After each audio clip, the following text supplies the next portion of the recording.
and work out. But anyways, we're gonna link up afterwards. But anyways, but yeah, but still, it's good news. It's I was just talking about it, earlier with Zakaria, and we're just talking about like wow, like from the time we met Yehoshaphat to now, right, 2015, 2025, it's just like he's just like getting married in like a frum way. You know what I'm saying? Mm. And he's like teaching Torah like publicly and like all those types of things. It's like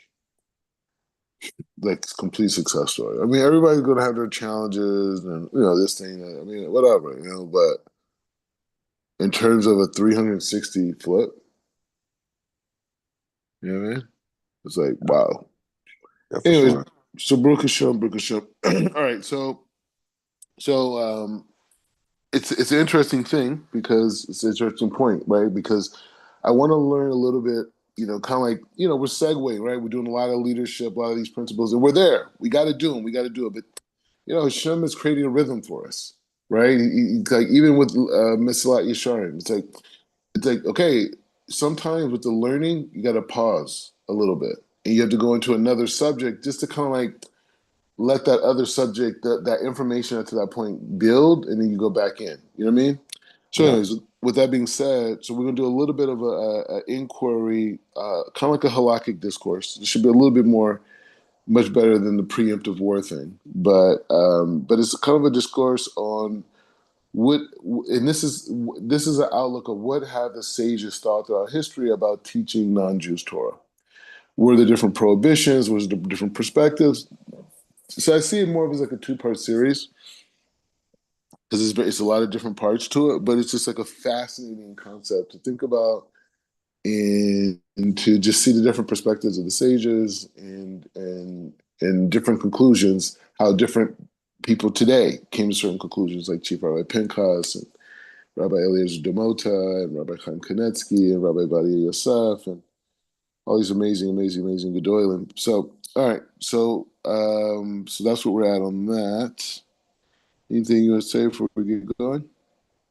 I'm I'm very intrigued by it because I remember when I first started kind of trying to learning Judaism a few years ago. I would reach out to like different rabbis like Ashkenazi rabbis, and only one would really kind of engage with me. But I could tell it was only so far that it was gonna go. It was interesting though. Like I mean, he went through like a whole Talmud tractate with me. It was a very very kind guy to do that. But I could tell it was like okay. So and I've had my friends that have always said like it's only so far you can go.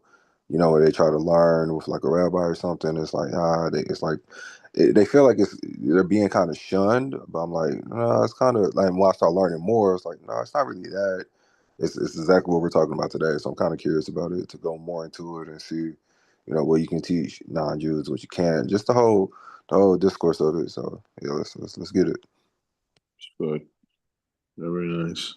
All right. So yeah, let's go into it. And this is from the perspective of Rabbi um, Rabbi um,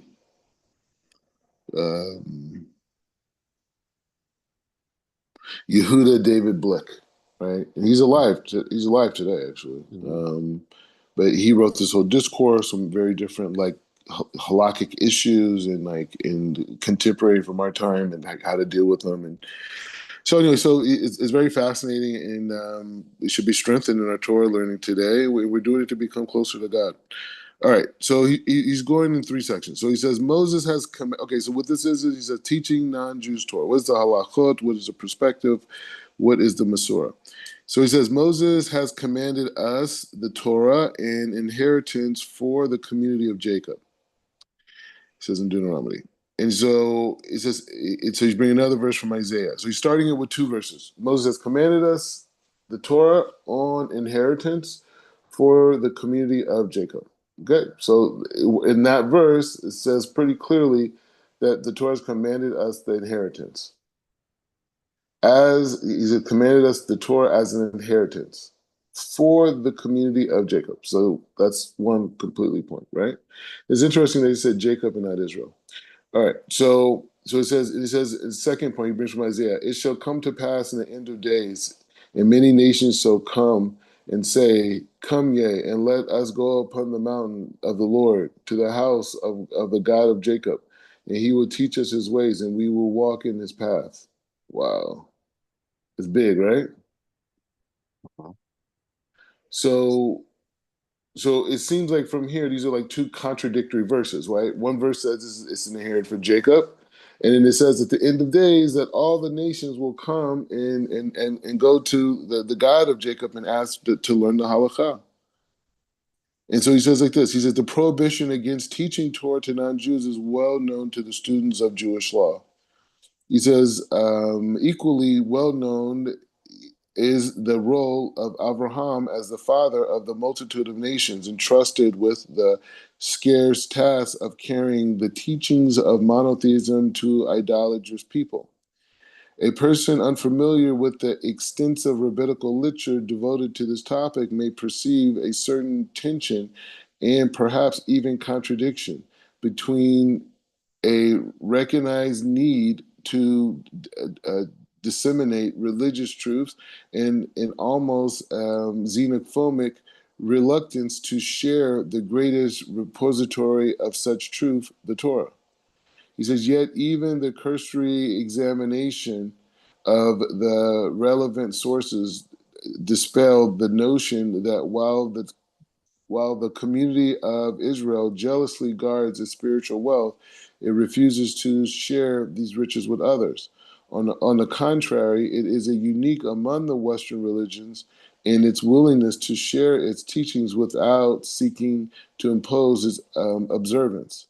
This necessarily invokes a vocation of teaching despite the strict against the strict against teaching Torah to non-Jews, to the stricture. All right. So he says the latter. So it sounds like here what he's saying is, and maybe I'm not hearing it right, but what he's saying is that the prohibition of, I'm not saying he's coming to any conclusions, but this is the thought that comes to me. When there was a prohibitions to not teach Torah to non-Jews is because they were two aspects. One, there was time when people taught religious teachings is only to impose it onto someone else, right? And then there were other times where there was like idolatrous times, right? So teaching someone just Torah for no reason or teaching them these things, they would do them and they would use it in an idolatry way because they weren't Jews, right? So you said like, oh, we like candles and Shabbos. Okay, I'm gonna like candles to the. I'm gonna like to the candles God. God forbid on Friday night, because that's when the Jews do it because they don't have a Shem. So like, why are you teaching them about? You know what I'm saying? So that's what I'm hearing what he's saying. But this is the point of reading because it unfolds. He says, but on the contrary, it's unique in religions in the willingness to share religious teachings without seeking to impose observance.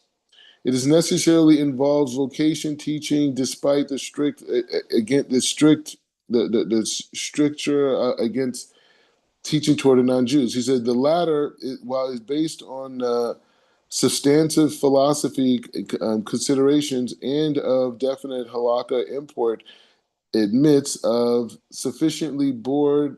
Um,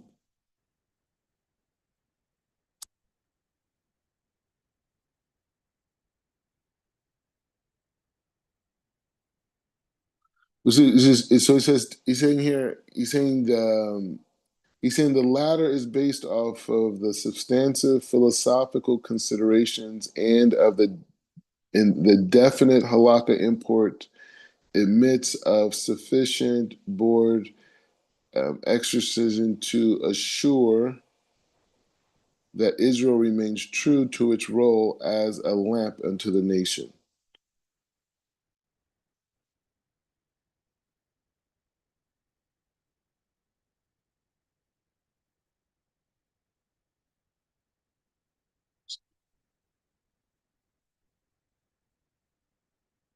All right. So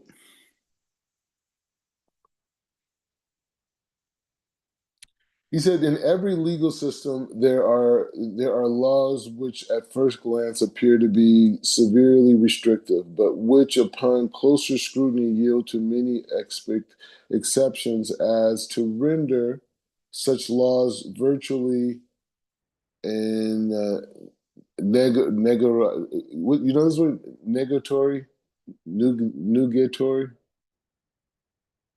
Nah, I've never seen that word before. This guy, man. His writer is amazing. All right. So, anyways, he said, "I would certainly be over. It certainly would be an overstatement to describe the prohibitions against studying Torah by non-Jews as an example of such a law. Nevertheless, in some contexts, it is permissible to teach Torah to non-Jews, and in others, it is praiseworthy to do so." He said the matter is greatly complicated by numerous disagreements between the halakhic authorities, which rendered to the precise parameters of this prohibition. Thus, numerous scholars permit the study or teaching of the written law, others permit forthright responses to inquiries with regards to any facet of the Torah study or instruction of correct erroneous views. Why or to correct erroneous views, right? Which I do a lot of that, by the way. He says, while still another others permit the teaching of Torah, but not of its secrets or reasons. In the medieval period, no less than a personage that no less than a personage than Rambam early excluded Christians from this prohibition. Oh, that's interesting. In early medieval period, no less than than Rambam entirely excluded Christians from this prohibition, while in the same century, Rav Israel Salanter, and the acclaimed founder of the Mussar movement, accurately mounted a campaign to incorporate a Talmudic studies in the curriculum of European schools and universities. That's crazy, right?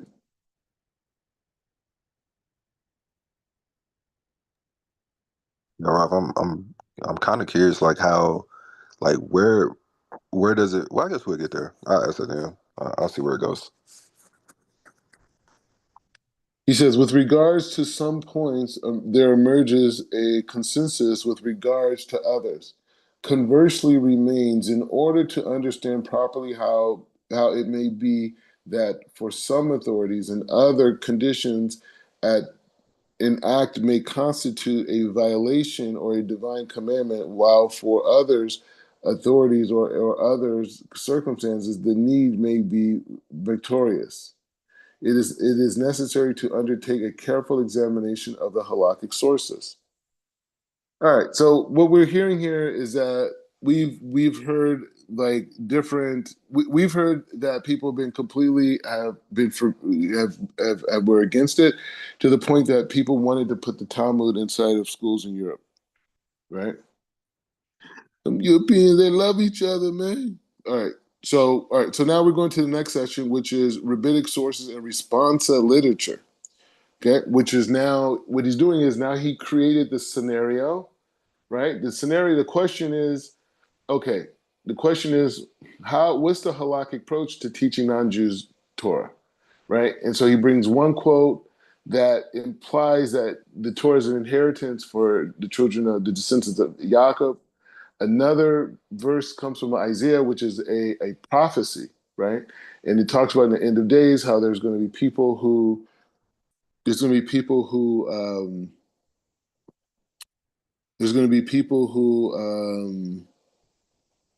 the other nations of the world, they're going to want the halakha. So he says the rabbinic sources and responses. So here are the responses and different rabbinical sources who commented on that, because he goes into this his opening statement is showing that we to come to a conclusion on whether we should teach Jews or not teach Jews is not clear. It's very conflicted, right? And how much you teach, how much you don't teach is very conflicted. So he's going to give us an outlook on different sources throughout history that have spoken on this. So he says Judaism teaches that the study of Torah, whose essence is a covenant between God and the community of Israel, is a privilege reserved to the inheritance of Judaism. Non-Jews are not bound by the commandment of the Torah, the commandments of the Torah, are neither required nor permitted to study the Torah. He says, in the Gemara in Sanhedrin declares that a non-Jew engages in Torah study has committed an offensive deserving of the death penalty. It's just Rambam, blah, blah, blah, different sources explain that this punishment is to be melted out by heavens, but not by the moral court. So he says, so that statement in Sanhedrin, different later Rishonim came and said, hey, this is this is something that's going to come down from the heavens. The biblical text cites in establishing this prohibition in the verse. God has commanded us. God has commanded us the Torah, an inheritance for the community of Jacob. In explaining the nature of the prohibition against teaching Torah to non-Jews in Sanhedrin, it offers two distinct interpretations of the verse. He said the scripture speaks of the Torah in inheritance um, bequeathed to the community of Jacob. According to one explanation, this phraseology serves to include non-Jews from participating in the legacy.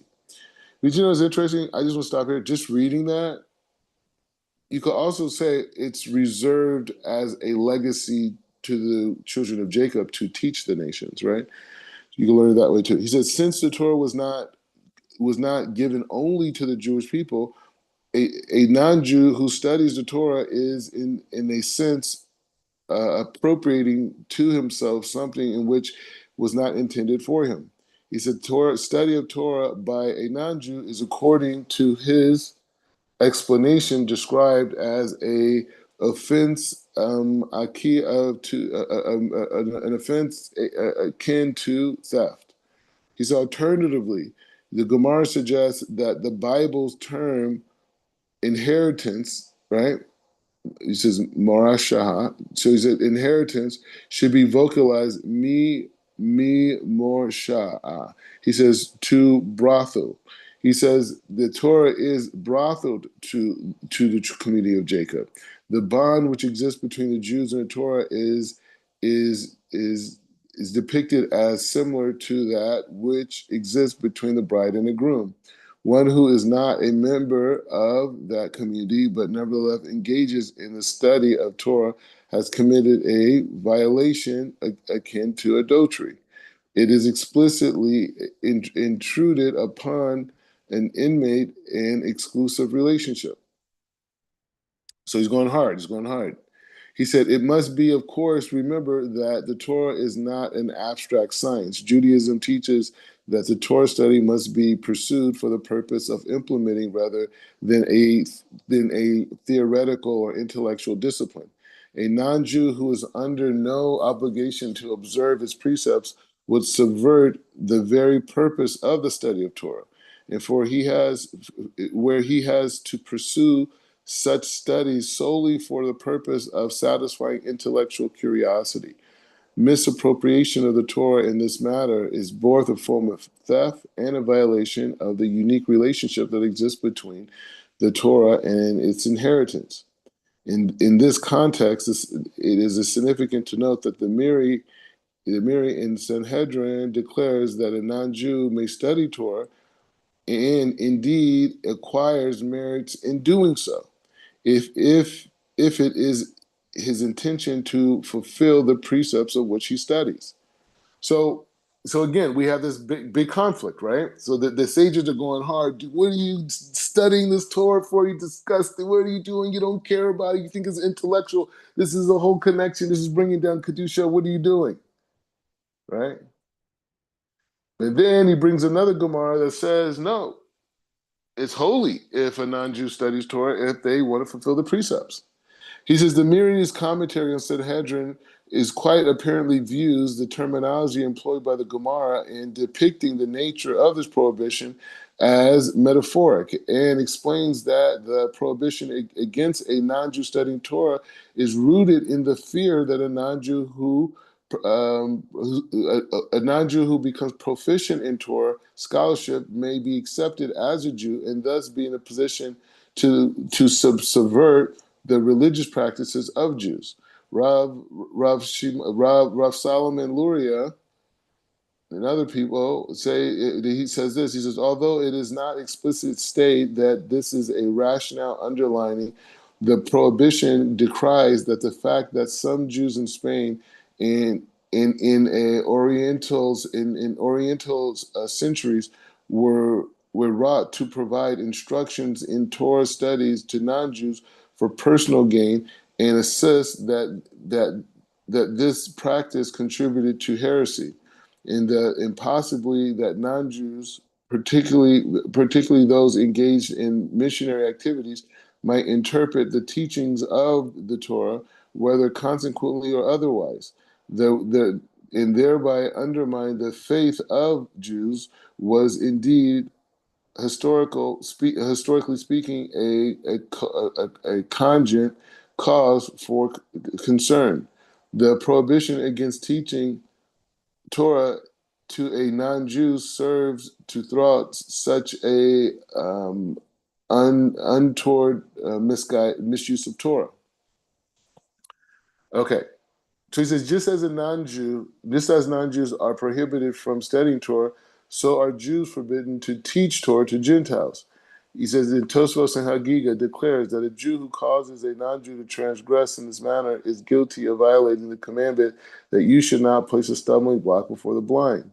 He says, moreover, in the Gemara, Hagiga states that teaching a non-Jew is a violation of abomination inherited, and in the words of the Psalms, he did decrease his words unto Jacob, his statutes and his ordinance into Israel, he had not done by any nation, and for his inheritance they may not know of them. He says this verse is, according to Tosfos, serves to establish a prohibition against teaching Torah to a non-Jew, which is dependent of any infraction on the part of the non-Jew. Over the course of centuries, various questions have arisen in regards to the possible exceptions to the prohibitions against teaching Torah to non-Jews. One question frequently posed in our age of rampant intermarriage is whether the child of a Jewish father and a non-Jewish mother, insofar as Jewish law is concerned, is a non-Jew, may enroll in a Talmudic Torah or Jewish day school, and conversely, whether the instructor teaching Torah to the class while such a child is in attendance is guilty of an infraction of Jewish law. This modern question is addressed by Rabbi Avadia Yosef in the Adar 5737 issue of Or Torah, but was discussed much earlier by Rabbi David Hoffman. He said he did it off of Yoredea. He says earlier. He says in earlier broader treatment of the topic by Rabbi Yosef includes in the Abia Omer, and from Yoredea, he says the question addressed to Rabbi Hoffman seems to have been posed by a teacher in a German equivalent of our public school. Apparently, a specific number of hours were designated for religious instruction to be provided on behalf of each student in accordance with his or her religious persuasion. He says the problem referred to Rabbi Hoffman involved a child born of a Gentile mother and a Jewish father. He said the child is registered as a confessional son, but his father nevertheless desired that his son receive a religious education together with Jewish children. In his response, David Hoffman correctly notes that the conversion of the child is not an acceptable approach in abating the problem, since what benefit is there to us in converts such as those who, without a doubt, will desecrate the Torah and transgress all the commandments? He says, but all at the same time, Rabbi Hoffman was loath to counsel expulsion of the child from the class, lest the father forsake the community or create controversy within the community. So anyway, so there's a teacher who's I guess is a Jewish teacher, and he's teaching like kind of like a public school type of thing, and they have an open time for period for learning, and every kid's parents get to do it. And so he's writing a rabbi saying, "Hey, this kid's not really Jewish. His dad wants him to be Jewish, but he's not really Jewish. Should I teach him this Torah?" So Rabbi Hoffman's advice to the teacher was clear. His Rabbi Hoffman advice to the teacher was that he explained to the parent that such an education can only lead to conflict and breed disdain for the parent of the child, since the father is a Sabbath violator. He says, since the father is a Sabbath violator, how can the son honor his father if he hears him teach from the religion that his father is guilty, according of his religious faith, of a capital transgression? Such counsel may be well. Such counsel had been cogent in the age um, when impious persons were viewed as pariahs, but similarly, advice would fall on the deaf ears in the age when all too frequently parents of many children of the same peer group are equally unobservant. All right, so he's getting into it. He's going into it, but basically, he brought a case of a situation of a guy who's teaching a child who had a Jewish father but a non-Jewish mother, and the child wasn't doing Torah and this whole thing. But his response was, is Rabbi Hoffman, who existed before Rabbi Badi Yosef, I don't know the exact year, but he basically said that it would be like he basically said that it would be like bad for the kid to learn Torah because it will bring him to disgrace his father, right? Because he's saying like if your kid's learning about the Torah, which you should do or not do, and then you see your dad disgracing Shabbos, disgracing things, it was that was his way of kind of like getting out of it. More significantly, as far as the application in our days are concerned, but he's saying like you could get away with that back then because the people who weren't religious, like religious people, like they saw them as disgusting, like as like pretty much like almost like non-Jews, right? So you could get away with it then. But he's saying now he's not so clear if you could get away with it. He says more significantly, as far as the application in our days is concerned, Rabbi Hoffman offers an alternative advice as well. In the process of it indicates that certain aspects of the Torah may be taught to non-Jews with impurity. He says it may readily be demonstrated that a non-Jew may be taught all manners pertaining to the fulfillment of the commandments of the seven laws of the sons of Noah. Such a conclusion represents a position which is entirely cogent. He says, since the Noahide code is binding upon non-Jews, it stands to reason that they must be thoroughly familiar with the content in order to observe its provisions. Moreover, now this is the question. So I understand that Noah had laws, right? But who said that those laws were binding to non-Jews? Like where's that at exactly? That non-Jews are binded to the laws of Noah. Like where does it say that? Now, could I derive that because Noah had these laws and Noah was a prophet, that people who were not part of Am Israel was that okay? But why not Abraham then? You know what I'm saying? That's what I'm saying. Like I have issues with the stuff.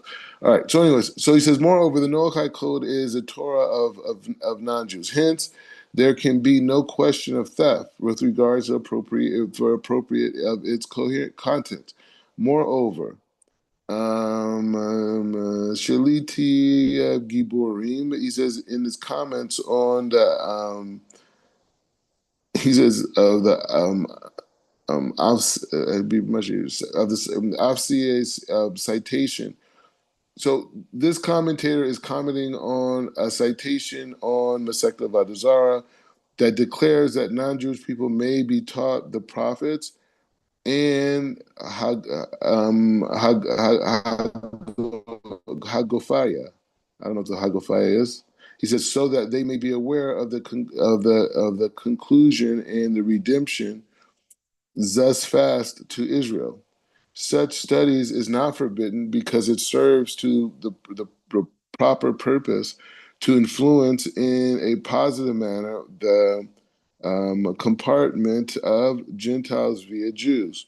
By the same token, argues Rob Hoffman, that they may taught the narrative portion of the five books of Moses, so that they may recognize the omniscience and the grandeur of Hashem and become more aware of his miracles, and thereby be spurred to renounce the paganism as their obligation according to the Noahide code. Accordingly, Rav Hoffman advises the teachers to divide his time to devote the specific hours of instruction to Bible and the study of the mitzvot, which are included in the Noachide code, and to devote the balanced time to the study of mitzvot of the ritual nature, which are incumbent only upon Jews. And he says the non-Jewish children would be permitted to participate in the former studies, but exclude from the latter. And he says the Rabbi Hoffman takes it for granted that this arrangement would prove satisfactory to the father, since he argues that there is no logical reason for the father to want his son to know every detail of the nature of observant, in which his son will not participate. He says, and Rav Yosef also gives the blanket permission for non-Jews to study and to students to participate in a class devoted to the study of the Bible and of its laws, which are incumbent upon non-Jews, for the reason that they will be delineated presently. All right, so he brings one particular situation, and we learn a perspective. So he says, kid is not Jewish, Jewish father, non-Jewish. His dad wants him to study Torah, be in a Jewish group. So what does he do with it? He says, okay, fine, teach him the narrative of the Torah, because everybody should know that. It should bring them to all. But so when it comes to the law, you just teach him the laws around the seven, and then you teach the other kids the other laws, because you don't want to teach a kid a bunch of laws that he's not going to keep, and would maybe even, as you said earlier, affect his view in his father's eyes. He says Rob Svi Titzi, he said, article was written shortly after the inauguration of his popular Yiddish song Dav Shuma radio program. His question regards the property of a familiar program in the English language.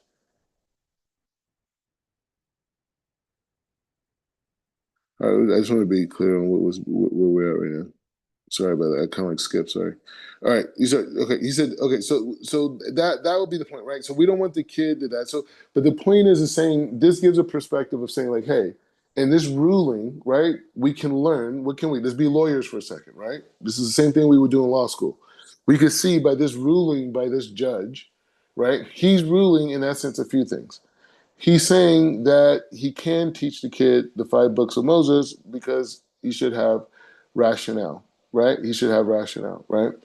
And he can teach him the laws of the Noahide laws, right? So that is a perspective that he's saying you can basically teach a non-Jew. And he said the other kids, you teach them the same thing, but you teach them the full 613 laws. He says similar questions are discussed by Rav Abraham Zev Klein.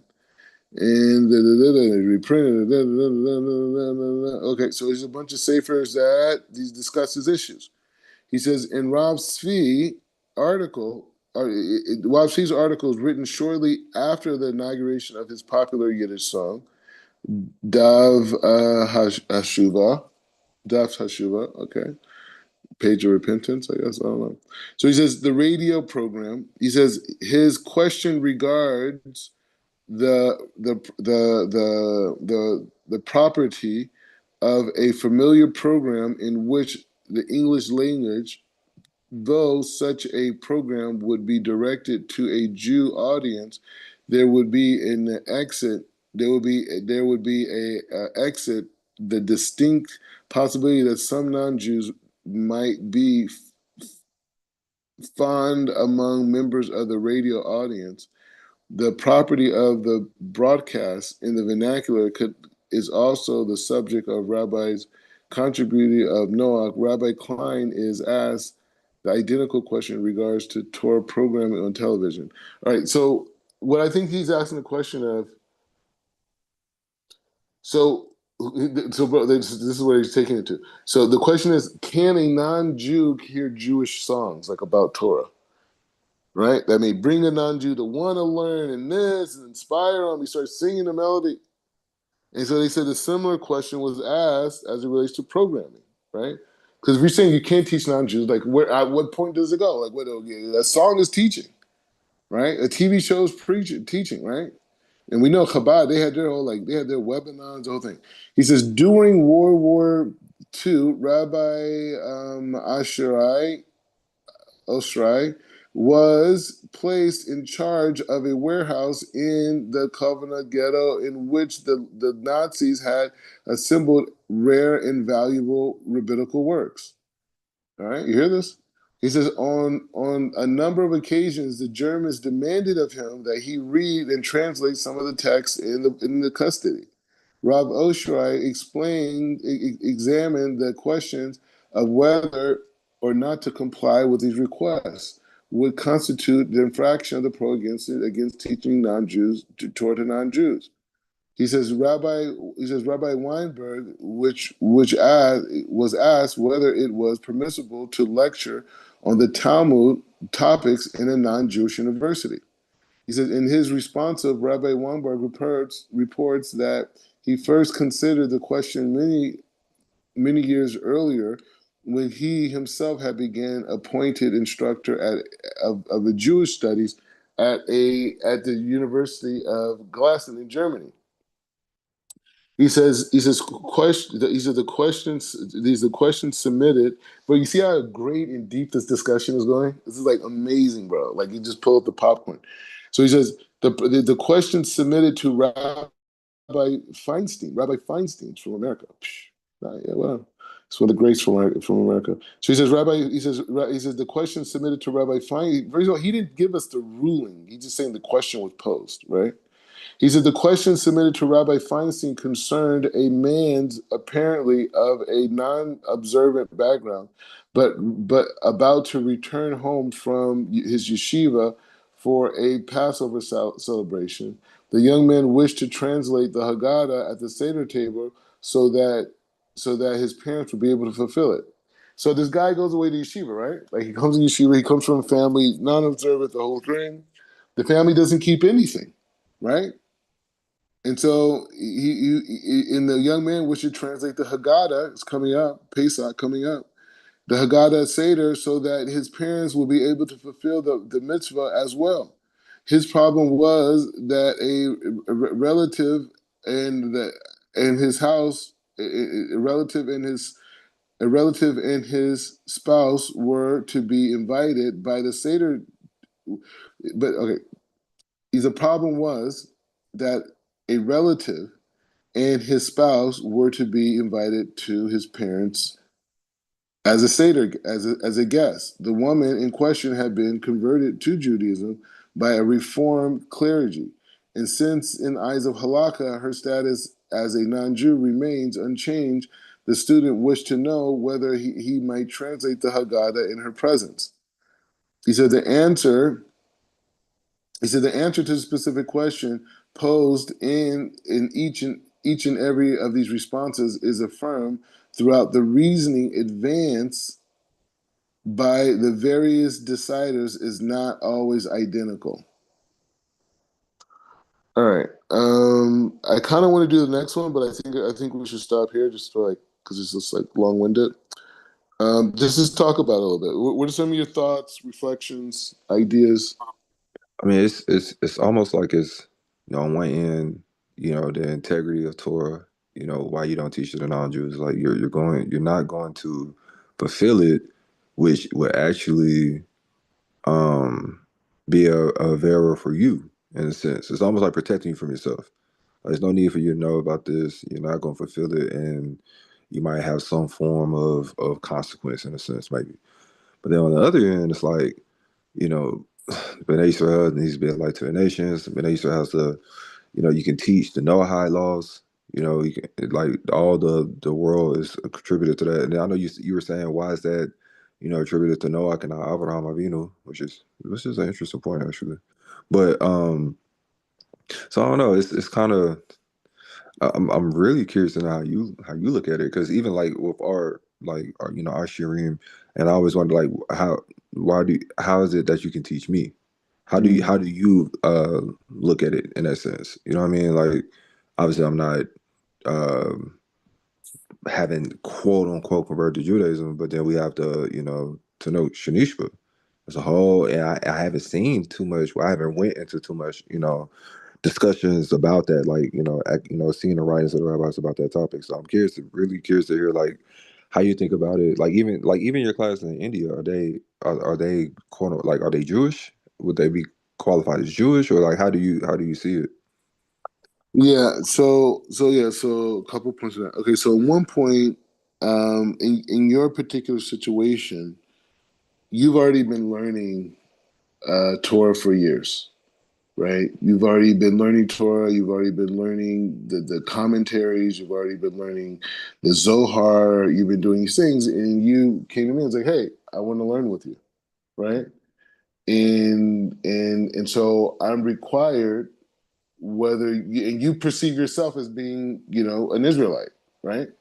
Like it's not something I created. You see yourself as a descendant of this, and yes, now we have language with Tinoch Shanishba, but in general, you and people like Zion Lex and many other people, many other African Americans see themselves that way, right?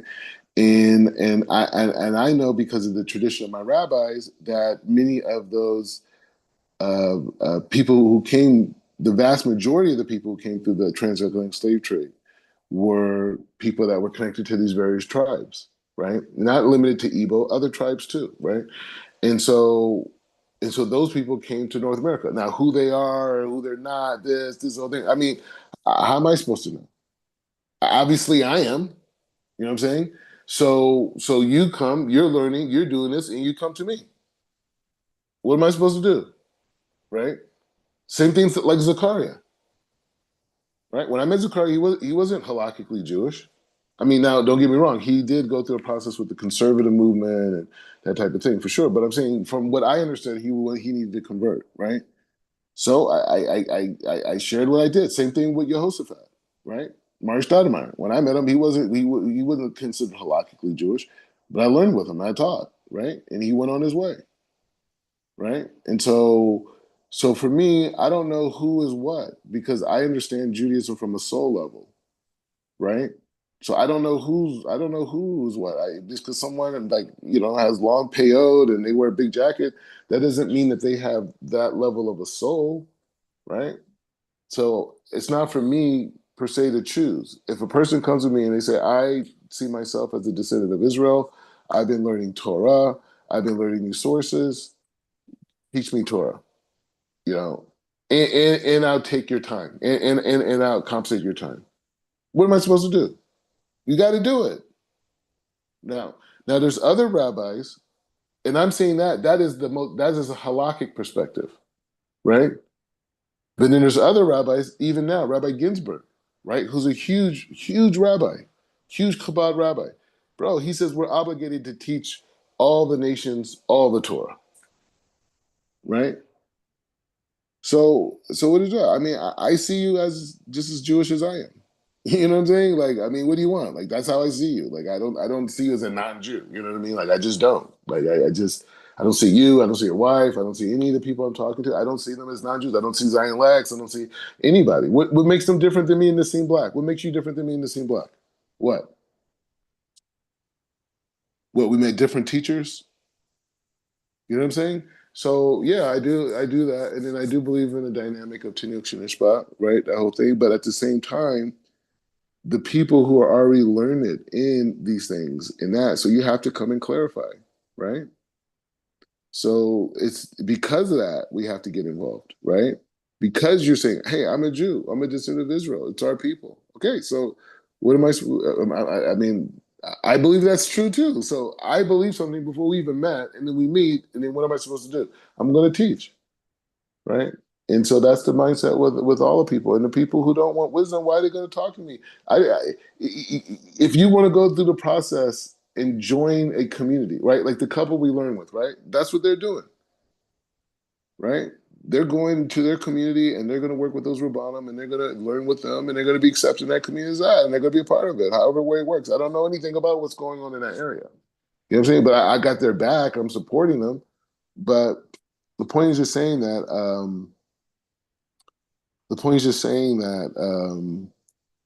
So that's it. So it is a lot of those factors around it. The people in India. That's another thing. So what makes the people in India different than you?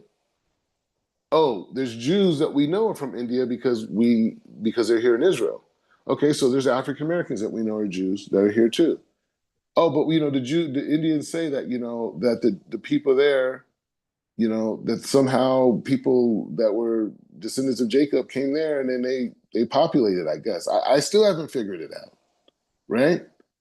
But the point is the same. They say that they're Jews and they want to learn. And not only that, they're working with a Jewish organization. That's how I got with them. They're working with the organization Heat Root, right? They're a Zionist organization, and they had me speak about living in Israel, in India. I mean, I wasn't there, but I was like on a jumbotron there, if you could imagine, to like all these like hundreds of people of Indian Jews that were wanting to make Aliyah to Israel, right? So I've been working with them. So that same person who's over that organization in India works with me, and then that's how we continue doing classes and that type. And it's been going on for at least 2 years now, every week. You know what I'm saying? So that. But I mean, I'm going. What I'm supposed to check bris milah? I give a share in Nigeria, right? They're a little bit on and off. The Wi-Fi is not so easy for them, right? But the point is just saying that. What am I supposed to check everyone's bris milah? Like I mean, like no one does that to anyone else. You know what I'm saying? Like how many girls that you know that right before they got married here in Israel, that I know girls that told me that they were in seminary with tons of girls that right before they got married, they didn't really have any real documentation that they were Jewish. So they did like, a conversion for doubt right before the marriage. But the whole time they've been, they're in the community, this, the whole thing, they're running around. So it's just saying, so who is and who's not? I can't tell you because I understand Judaism from a soul level. You know what I'm saying? I don't understand it from an ethnic level. I don't understand it from this. And so I believe that there's many African Americans that are descendants of Israelite tribes that were in west of Africa, just in the same way that I also believe um, that there's different Israelite tribes throughout the continent of Africa, period. Right? And there's been different migration patterns, right? And people went into Africa when the temple destroyed. Tribes got lost. That's the whole point, right? The lost tribes. I mean, wait, okay, lost means we don't know where they're at. Doesn't mean they don't exist, right? So they're there and they're all over the planet. And there's different fragments of these people. And they went and created kingdoms and organized people who were living like heathens, right? So, I mean, it's not so thing. So, yeah, so I don't see you as a non Jew. I see you just as Jewish as me. And to be able to complete your covenant with God, you have to have to go through a bris milah, right? And affirm that you're going to hold by these things when you're ready to do that. That doesn't change that. But I'm saying in terms of that next level, right? Now, obviously, you and your wife, right? But it's just saying, and there's a process to that. You don't have to worry. That's not where we're at now. Now is about learning. But I'm just saying in terms of what we're learning now, right? And being able to understand that. But there is that next level, right? But it's not something that happens overnight. Like I said, for me, I told you, I first went to Kabbalah Center in 2003. That was with Yehuda, bro. Like I'm with Yehuda. That's my guy. We're building. I'm chilling with him. I'm moving with him. Bro, I was setting up all of his speaking engagements. Like, I'm just with him. I was like his like, you know what I'm saying? So those years were with him and his dad and Michael. And then my mom eventually came and was working for the center. So that was the beginning of that whole thing. But I didn't fully go through my conversion in 2013. But it's 2025 and I'm a rabbi. So I didn't lose time by taking my time. I actually became that person. You know what I'm saying? So you could do whatever. I mean, you could do it mainstream, or you could do with Rabbi Pinchas and myself. You know what I'm saying? So it's just saying like you have options. I have your back. You know what I'm saying? I have your back. You know, you and your wife, right? So like whatever way you guys want to go or that, but I'm just saying I'm saying it on record. I don't see you as a non-Jew. I just see you as a person that maybe need to what they do call a gersa humra, la, which is like basically like just to remove any doubt that you're one of those people that are North America that ancestors had some type of connection to chattel slavery, and came over, to this country, and you found, your way back to the Torah, and you want the same thing like that. Me, it's no different. I just use Akari and other people's names because you know them, but there's many other people, thousands of them. You know what I'm saying? So it's not like it's a big concept, you know what I'm saying? And then you have other people like the Hebrew Israelites in Demona. They're good guys, I like them, but they're more, they believe in the seasons, they believe in the festivals, they believe in Shabbat, they got their whole thing, but hey, they hold by Ben Ami, in blessed memory. He's a tremendous person, but he was not in the tradition of Chazal. You know what I'm saying? So outside of that, I'm saying the Hebrew Israelites in Demona live righteously. They eat righteously, they live righteously, they're in conflict resolution, they're very peaceful people, right? But they're not in the Masorah of Chazal. So the learning that I do is not applicable by them, right? They have an ethnic identity. For me, my relationship is the correction of my soul, right? So my ethnic identity is cool. Like, hey, I'm a descendant of Israel. I got Igbo blood and this and this thing and blah blah blah, and I'm connected and all that, and all that's nice. I mean, if that helps you get in the game, great. But the reality is, this is about correction of the soul. So, what is your tools that you're going to use to correct your soul in this lifetime? That's it. That's it. Game over. Right? And we're gonna keep learning this safer more. We're gonna go through the whole thing, bro. Because we just get in the beginning, so we can't come to conclusions. Right? Right? Because the way great writers, they give you all the reasons to believe one way, and then it shifts, right? That's what all great writers do, right? In Torah. Right? Because that's how the Talmud is written, that's how the Gemara is written, right? So the point is just saying that, the point is just saying that, you know, um, when we talk about, this whole thing is that it's a very real thing, right? It's a very real thing to say, like, okay, and that was my thing. Why I went the route that I went, because it was like, well, once I understand that the purpose of life is to come in and to transform yourself from the desire to receive to the desire to share. That was at the Kabbalah Center. That was the Rav Berg. That was Yehuda Berg. That was Michael Berg. That was Karen Berg, right? That were those teachers, right? Eliyahu Yardini, you know what I'm saying? All these people, right? Eitan Yardini. Now you say, golly, David Guillaume, he's a big teacher now. Bro, David Guillaume, I don't know, you probably see him, he's online now. Bro, we were at the Kabbalah Center at the same time. When he decided to be a teacher that I was learning, we were all there at the same time. Bro, this is 2003, 2004, right? So the point is just saying, so that was that, right? But once I realized that that's what this game is about of life, is transforming from desire to receive to desire to share, then it's like, okay, so how do I get there? Okay, you need tools. Okay, so here are the tools. Shabbat's a tool. Maybe you can find them with it. I couldn't find those tools to correct my soul in Islam. I couldn't find them in Islam. I never even thought about Christianity, to be honest with you. You know what I'm saying? I couldn't find that tools because I couldn't see where these practices were connected to the light force of God. I couldn't see it. I can't. If you tell me to pray 5 times a day, what is it? How does that work? What's the mechanism? If you're telling me to follow this calendar, what's the mechanism?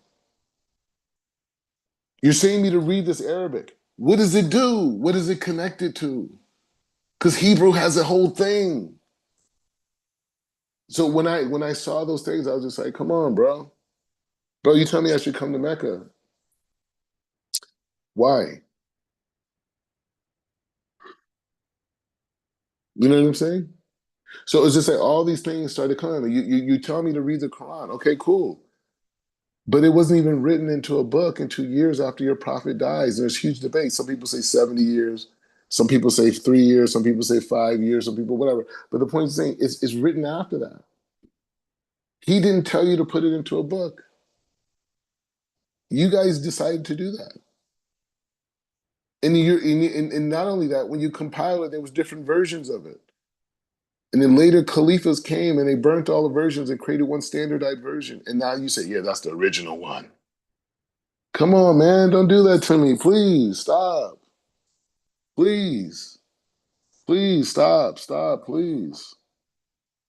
Right? So for me, that's what my dilemma was, bro. It was such a big thing, bro. I went and made Hajj.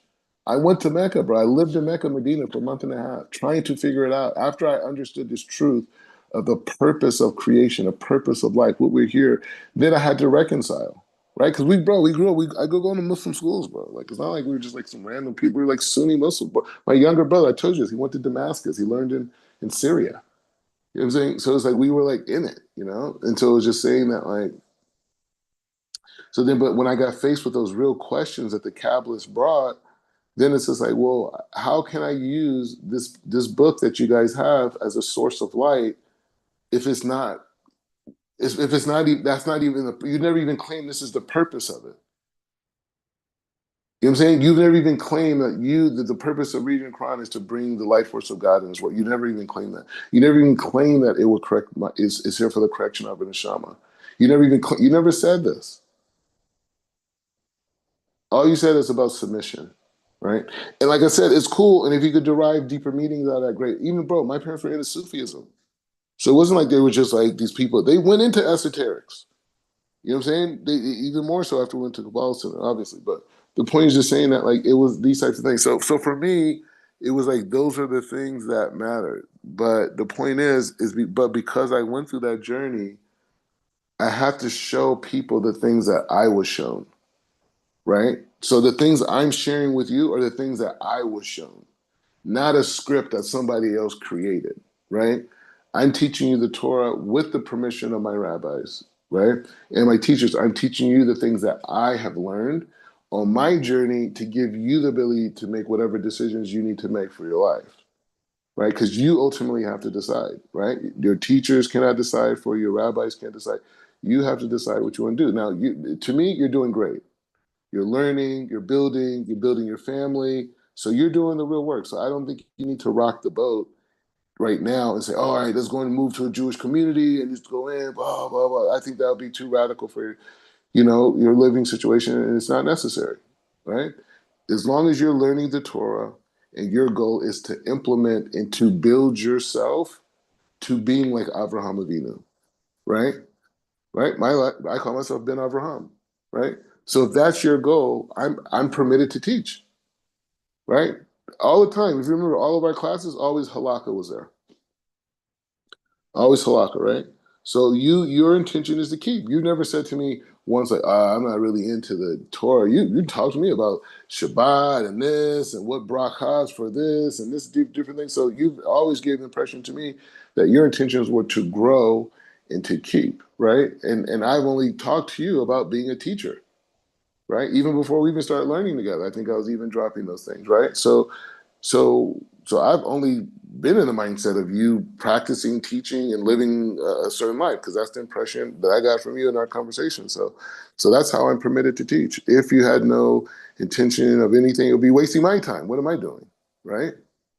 You know what I'm saying? Like, it's a lot of things I could be doing, right? So the point is just saying, so no, you're a future teacher at whatever level you choose to be at, right? You even mentioned to me the other day you want to be a judge. You know what I mean? So that's how I'm permitted to teach, right? You meet a guy, and you may meet a guy just like you, right? What makes you different than me? I was learning at the Kabbalah Center. I was learning some Kabbalah stuff. I knew some things, blah, blah, blah. And then I had some friends, and some friends just introduced me to some rabbis in the community. And that was the beginning. I was able to take that knowledge I learned from the Kabbalah Center and start to apply it to something bigger. So whoop, there it is. You know what I'm saying? So that's it. So you're exactly my same exact story, right? You're learning Kabbalah, this type of things, blah blah blah. You learn with Zion Legs. Zion Legs learn with at the Kabbalah Center as well, right? So you learn over there. You have probably whatever prior teachings you have prior to that. Okay, so hey, you're just like me. You met me. You reached out. It's not like I found you and say, hey man, you want to do this? You know what I mean? Like I'm just doing my thing. You know what I mean? Like someone reaches out, and they're sincere. You got to say this is from God. So anyway, so yeah, does that answer your question?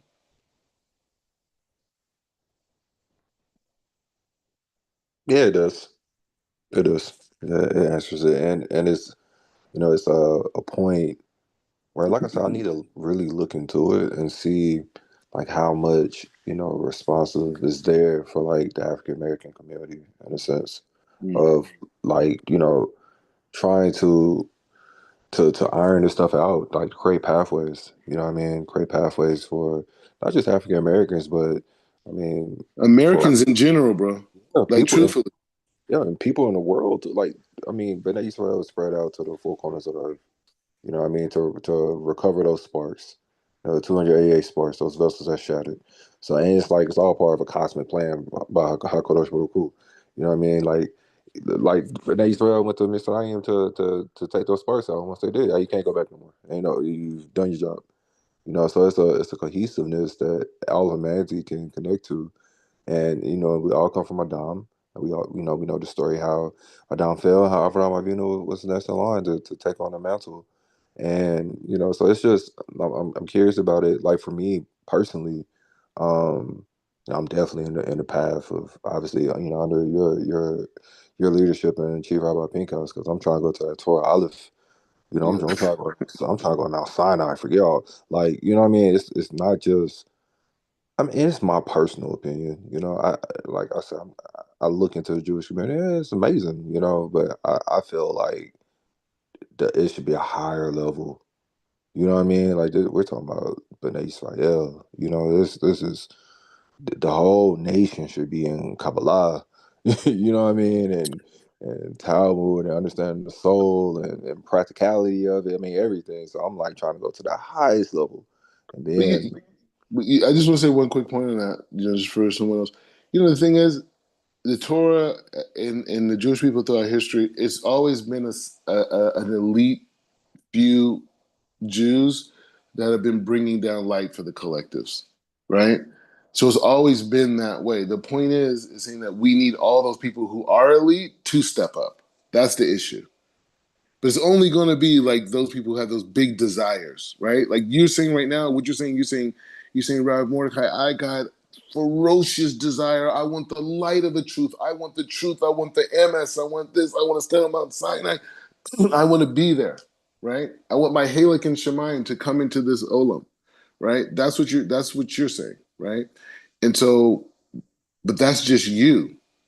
No one else in your neighborhood feels the way that you do. Potentially, maybe even in your state, okay? So that's what you have to understand how rare this thing is. That's why you met me, because you have that desire. You didn't create it. You didn't know I was this guy fully. You know what I'm saying? So just saying that like that dynamic is just like that's the difference.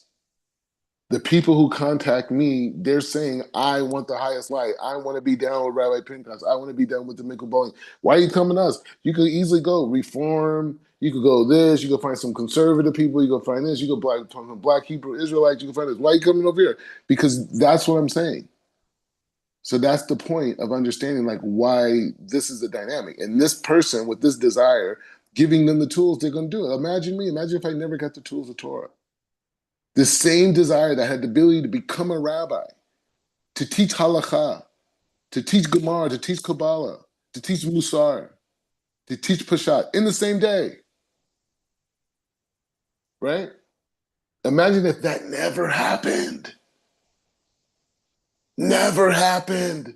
I made some money with this music act and this thing, and I took some money and I bought this house and I invested in the Bitcoin and I did that and I went over there and I traveled here and I dated this girl and she was a model and we fell in love and she broke my heart and I bought her an engagement ring. But then, bro, come on. All this Torah that was inside of me would have never came out. It would have been bottled up in the grave. You know what would have happened? Hashem would have brought me up to the next world and he would have showed me the person that's talking to you right now. He said, this is who you should have been. I'm like, damn, that's me. That's me. My name is Rabbi Yosef. What? That's me. I was worried about getting the next car. I was chasing the girl, the model, the new singer. I was traveling to France, having fancy scallop, in calamari. This is what I was doing. And that's what I spent my life doing. And we had the big movie, man. We made 100 million in the box office. We did $1 billion in the box office. I made Warner Brothers more money than anyone ever. All this tour would have never came out. All these mitzvahs would have never been performed. So it's just saying like that's the decisions, right? And so for me, it's okay. So somebody comes to me, what do you want? Like, you know what I mean? Like and the thing about it, and you're serious. You're waking up at 5 in the morning, 6 in the morning every day just to learn. That's normal. That's a normal desire. That's somebody who's in the vegetation kingdom, right? That's someone who's in in the rock kingdom. Someone's in the vegetation kingdom. No, it's a person who's operating at a human level. They want to connect to the level of the pure emes. So I mean, so that it speaks for itself. And anybody who has a problem with that, or doesn't get that, they don't understand. They don't understand the Torah. They don't understand. They don't understand the souls. And Rabbi Pinchas brings this down through the Ari, is that there's no such thing as a convert. He said there's a concept called a it's called a nefesh hager, right? And it's like a whole system he has, and he explains it's a whole system that RE brings down. It's saying like these particular souls have certain corrections. They're actually, will be considered Israelite souls, but they have certain corrections, so they had to come into a certain reality where the biggest part of their correction was just going through this process to express this hyper soul, right? Which is their Israelite soul or whatever you want to call it. So it's a whole thing, Nefesh Hager, but he talks about it, and I'm gonna figure out a way to, you know, when our classes get a little bit bigger, to like do special sessions with Rabbi Pinchas. You know what I mean? Like on some of these topics, and not record it, but just like talk privately. He says very, very, very like his Torah is like is very, very different level. Very different level. Very different level than any of the most of the rabbis you'll meet here in Jerusalem. Like he's at that level. You know what I'm saying? All right. So we'll continue on. I have a meeting tonight. Depends what time it is, like a dinner type thing.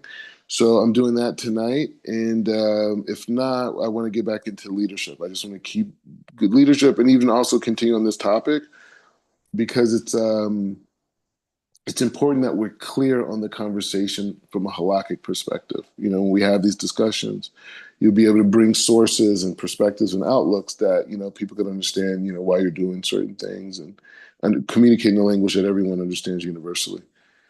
Any last points? Any ideas? Um, I'm gonna probably read this again once we get out of this year, Mm-hmm. and kind of I want to go into Safaria a little bit. They Mm-hmm. have the sheets or the top. Yeah, I think it's the sheets, and just put in like African Americans and just see kind of why I go to, why I find. But to the last point you made though, that's it's intriguing because if a soul, how could a soul not been hewn from the mountain in a sense if it's coming back, especially under these conditions now? Like you had to be a Sinai. It says all the souls that ever would be were there. So it's like you had to be there because, especially now, like there's, I don't know, like the navigation to Judaism is not the easiest. I mean, on one end it is because we have social media, we have technology, and you're able to see out into the world. But at the same time, we have, the social constructs that we have, and it's like it can be very discouraging. But if your soul is meant for that, you're going to get there, or you're gonna have the choice to decide if you're going to continue or not.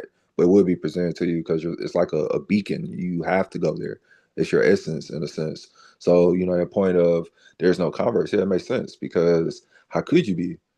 You're just returning back. Like you're going through the Tukkunim, you're going through wherever, how many lives we live. And it's actually something I'll probably send you out there, privately about reincarnation. I've kind of been thinking about because there are, I We think could there are start. no, We could start learning this Shagaguling. It's right on. It's right, man. It's right there. I'm with it because You're just you doing know, so much right now. You know what I mean? yeah, I know. It's just to think about like, are we at the point? Are there any more new souls at this point? Hey man, you're asking the right questions, and there's that's the type of question that you ask Rabbi Pinchas. You know what I mean? Like I could give an outlook, but he stays in that space.